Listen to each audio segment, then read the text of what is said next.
대학원 원장 변성식입니다. 오늘은 주로 내신이나 모의 등급에서 4, 5, 6등급 학생들이 지원하는 약술, 논술 전형에 대해서 한번 이야기해 보겠습니다. 자, 여기 보이시는 것처럼 약술, 논술은 수능을 기준으로 해서 난이도가 한 70%에서 80% 정도 수준. 즉 수원대 같은 경우는 수능 기준으로 킬러 문항이나 준킬러 문항이 출제되지 않는다 이렇게 보시면 되고요. 가천대 같은 경우는 킬러 문항은 출제되지 않고 준킬러 문항에서 좀 난이도 쉬운 문제 이런 것들이 한 문제나 또는 두 문제 정도 출제되는 그런 시험이라고 보시면 되겠습니다. 그리고 주로 1, 2, 3등급 아이들은 수능이나 그 다음에 교과 전형으로 집중하다 보니까 내신이나 모의고사에서 4, 5, 6등급의 학생들이 주로 지원하는 전형이 바로 이 약술, 논술 전형이라고 하는 것입니다. 약술, 논술 전형에서는 수원대의 간호학과, 가천대의 간호, 그리고 보건 계열이 있다 보니까 3등급대 아이들도 약술, 논술을 통해서 보건 계열을 지원하려고 하는 경우가 있습니다. 그래서 저희 평촌 TCC 학원에서도 보건 계열반이 따로 운영되고 있습니다. 그리고 이제 또 하나 어떤 친구들이 약술, 논술 전형을 주로 준비하는가 하면 탐구 준비가 되어 있지 않은 학생들이죠. 특히 자연계열 친구들 같은 경우에 탐구의 비중이 거의 수학과 맞먹는 경우가 대부분입니다. 예를 들면 국어가 20% 반영될 때 자연계열 친구들은 탐구가 최소 25에서 35% 정도 반영되기 때문에 정시에서 탐구 성적이 좋지 않은 상태에서 정시 지원을 통해서 원하는 대학을 합격하기는 매우 어려운 상황이죠. 근데 약술, 논술 전형 같은 경우는 탐구가 시험 과목에 포함되어 있지 않기 때문에 탐구가 약한 학생들이 매우 많은 학생들이 지원하는 그런 전형이라고 보시면 되고요. 그리고 이제 학생부 종합전형 준비가 미흡한 학생들, 학생부 종합전형은 3학년이 되고 나서 준비한다고 하는 것은 현실적으로 좀 어려움이 있죠. 왜냐면 어차피 학생부 종합전형은 1, 2학년 때 본인의 활동, 비교과 활동 또는 세특, 행특 뭐 여기에 포함되어 있는 내용들이 종합적으로 다 반영되는 전형이다 보니까 3학년 때 반짝한다고 해서 해결되는 문제가 아닙니다. 그래서 학생부 종합전형 준비가 미흡한 학생, 탐구 준비가 되어 있지 않은 학생, 내신 모의고사가 4, 5, 6등급 정도라서 경기권의 하위권 대학이나 지방대를 지원할 수밖에 없는 학생들이 전부 다 많이 지원하는 곳이 바로 약술, 논술 전형이라고 보시면 되겠습니다. 다시 한번 정리하자면 약술, 논술 전형은 이름은 논술인데 2021학년도까지 유지되었던 적성고사의 주관식 문제, 단답형 문제 이렇게 생각하시면 됩니다. 그래서 기존 논술처럼 수능보다 난이도가 높은 문제가 아니기 때문에 학생들이 수능 준비를 하면서 약술, 논술 준비를 하는데 크게 무리가 없다. 이렇게 전체적으로 정리하시면 될 것 같고요. 그러면 다시 한번 자세히 한번 보겠습니다. 약술, 논술 고사라고 하는 게 도대체 뭐냐? 자, 이 표에서 한번 보시면 1등급부터 9등급까지 있죠. 이게 바로 이제 수능의 난이도입니다. 수능의 난이도인데 여기서 이렇게 보시면 이 부분, 그러니까 킬러 문항, 준킬러 문항 이 부분이 출제되지 않는 시험, 이게 약술, 논술 고사라고 보시면 되는 겁니다. 그러니까 기존 논술하고는 완전히 다른 것이죠.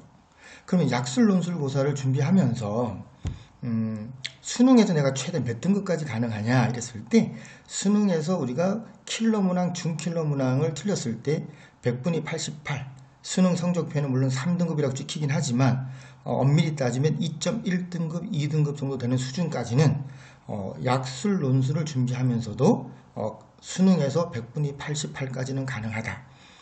그래서 예를 들어서 내가 4등급, 수학이 4등급, 5등급인 친구들은 약술, 논술 준비를 열심히 하면 수능에서 100분위 88까지 가능하고요. 약술, 논술 준비도 제대로 할 수 있기 때문에 오히려 수능반에 들어가서 공부하는 것보다는 더 효과적으로 안정적인 3등급을 받을 수 있다. 이게 약술, 논술반의 또 장점이라고 볼 수 있겠습니다. 자, 다음으로는 약술, 논술을 실시하는 대학입니다.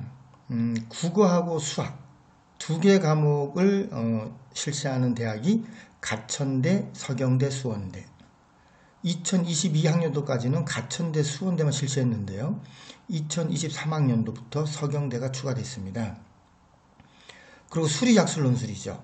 즉 수원, 수투까지만 문제가 출제가 되고 보통 8문항 정도, 10문항 정도 출제돼서 한 80분 만에 해결해야 되는 그런 난이도다 보니까 이것도 약술형으로 주로 출제되는 대학들입니다.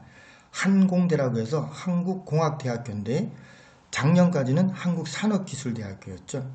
그리고 한국기술교육대, 한국외대 글로벌, 고려대 세종, 홍익대 세종, 여기가 수리 약술 논술을 진행하는 대학들입니다. 그리고 인문 수리 약술 논술을 모두 다 진행하는 대학. 여기서 인문 약술 논술이라고 표현을 썼지만 인문 계열의 일반 논술입니다. 그러나 기존의 상위권 대학에 비해서 문제 출제 유형이 충분히 예측할 수 있는, 그래서 수리 약술 논술과 크게 다르지 않다고 해서 제가 인문 수리 약술 논술 이렇게 표시를 했고요. 한국외대 글로벌, 고려대 세종, 홍익대 세종에서 실시하고 있습니다. 그렇게 해서 총 약술 논술로 저희가 수시에서 갈 수 있는 대학은 8개 대학이라고 생각하시면 됩니다. 가천대, 서경대, 수원대, 그 다음에 한공대, 한기대, 한국외대 글로벌, 고려대 세종, 홍익대 세종, 이런 대학들이 수시에서 6장의 원서를 저희가 써서 지원할 수 있는 대학들이 되겠습니다. 모집 인원 잠깐 보겠습니다.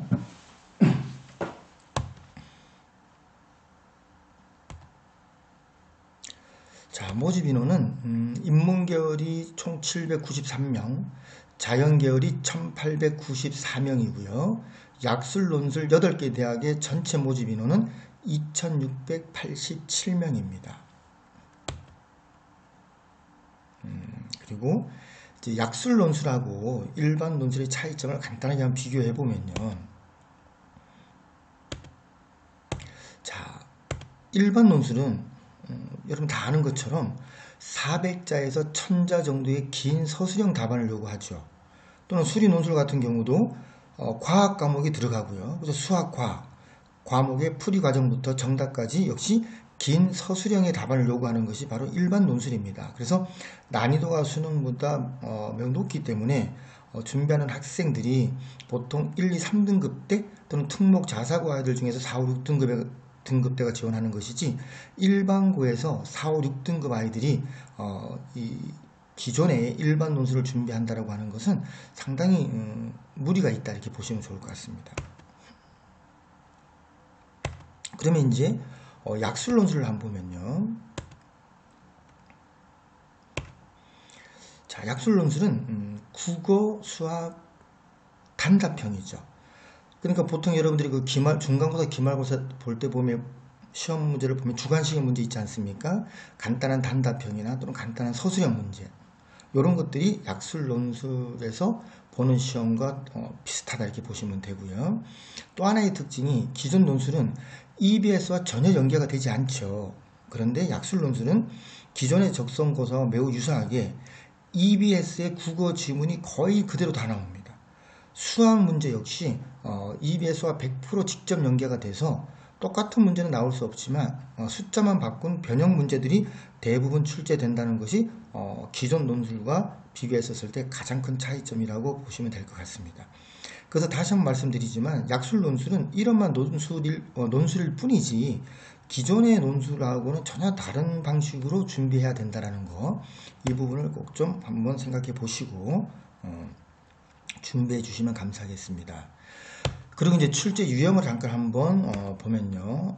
조금 잘 안 나오네요. 출제 유형 볼게요.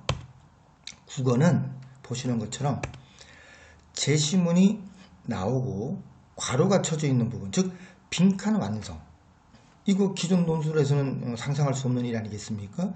그리고 50자 이내의 서술형, 이렇게 나옵니다. 수학은 문제가 제시되는데 아까 말씀드렸던 중간고사나 기말고사의 단답형 주관식 문제 정도, 간단한 서술형, 풀이 과정을 적는 간단한 서술형 정도로 출제된다, 이렇게 보시면 될 것 같고요.